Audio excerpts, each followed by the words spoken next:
B N Manohar. నేను BC సంఘం state youth working president, అట్లాగే బీఆర్ఎస్ పార్టీకి సంబంధించినటువంటి రాష్ట్ర స్థాయిలో పనిచేయడం జరుగుతూ ఉంది.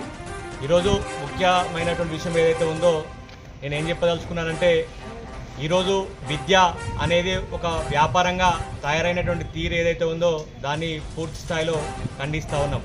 ఈరోజు పేద ప్రజలను కాపాడాల్సినటువంటి అధికారులే నిమ్మకు నీరెత్తినట్టుగా వ్యవహరించే తీరు ఏదైతే ఉందో దీన్ని యావత్ ప్రజానీకం చూస్తూ ఉంది.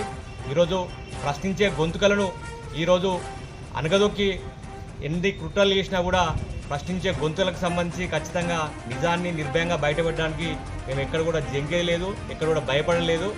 ఎట్టి పరిస్థితుల్లో కూడా ఈరోజు ఒక రాజన్న సిరిసిల్ల జిల్లానే తీసుకున్నట్టయితే ముఖ్యంగా తీవ్ర స్థాయిలో విద్యా దోపిడీ జరుగుతున్నటువంటి విషయం. ఈరోజు అధికారులు వేల లక్షల రూపాయలు జీతం తీసుకునేటువంటి అధికారులు కూడా చూసి చూడనట్టుగా నడుస్తూ ఉన్నటువంటి తీరు ఏదైతే ఉందో ప్రజలను ఒక క్వశ్చన్ మార్క్గా గురి చేసినటువంటి పరిస్థితి కనిపిస్తుంది. ఎందుకు ఒకవేళ ప్రశ్నించి చర్యలు తీసుకునేటువంటి పరిస్థితులను అధికారులు కూడా ఈరోజు పట్టించుకోవడం లేదంటే ఈరోజు జనాలు ఏదైతే అపోహలకు అనుకుంటా ఉన్నారో